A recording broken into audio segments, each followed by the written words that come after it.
At the same time, you face the understandable concern and criticism from friends and enemies alike that you're abandoning the great causes and going into the money world. And you're absolutely right about that. And the explanation for that is very simple.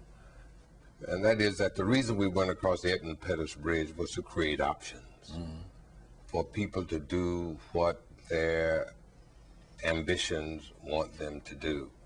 And so on the one hand, you can argue that it was right to go across the Edmund Pettus Bridge, and on the other hand, say that Jordan has abandoned the movement. I did not abandon it. I just repositioned myself from leadership to follower, or from leader to follower. I did not cease. But you can't deny, Vernon, that you haven't maintained a leadership position. It's a very different kind of leadership that we haven't seen before, with the exception of maybe one figure. I'm thinking about Bill Coleman on the Republican side. Right. But it's... Yeah, I agree with that. And the distinction is, when I was head of the Urban League or head of the College Fund, I was a black leader because I had a constituency.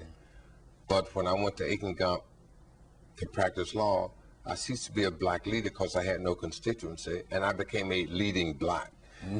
And I think that is a distinction worth noting, that there are many leading blacks who have no constituency for which they speak. Do you have to have a constituency to be a leader? I think you have to have a constituency to be a leader in one context. In the context that, I mean, you as chairman of the board of the NAACP, you address yourself to those constituent needs. By virtue of the position, I have a constituency. That's right. By virtue of being head of the UNCF, you have a constituency. That's right. By virtue of being head of the BEP, you have a constituency. Right. At Aiken Gump, it's true, you don't have the same kind of membership. But no, you have a constituency. And no constituency formally. But a constituency nonetheless. In other words, when I express myself, I'm speaking for myself.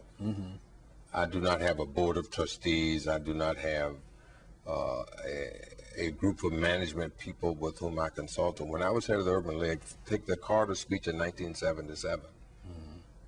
That speech was written in consultation with my colleagues. And there were some of my colleagues who said, this is not an Urban League speech. This is more like an NAACP speech. You can't say this. And that was a legitimate disagreement, but I was also the leader and the boss. And so we made the speech that I wanted to make. But there is I think, a distinction that has to be made between black leaders with constituencies and leading. I understand it, but I want to argue with you that when you make a speech like as you did last night here, there are a fair large number of students from the Darden Business School. They're black young men and women who aspire to success in the for-profit world.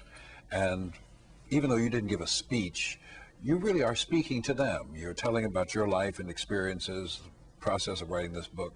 So I'd argue that you do have a constituency that may not be the formal constituency, but that you speak to a large segment of black America, and white America too, who are interested in the things you have to say because they identify with them quite closely. So I'd argue you do have a constituency. Yes, and I don't disagree with that. What I would say is that the responsibility for the constituency is not a formal one. It is not structured. Agreed. Yeah. Agreed.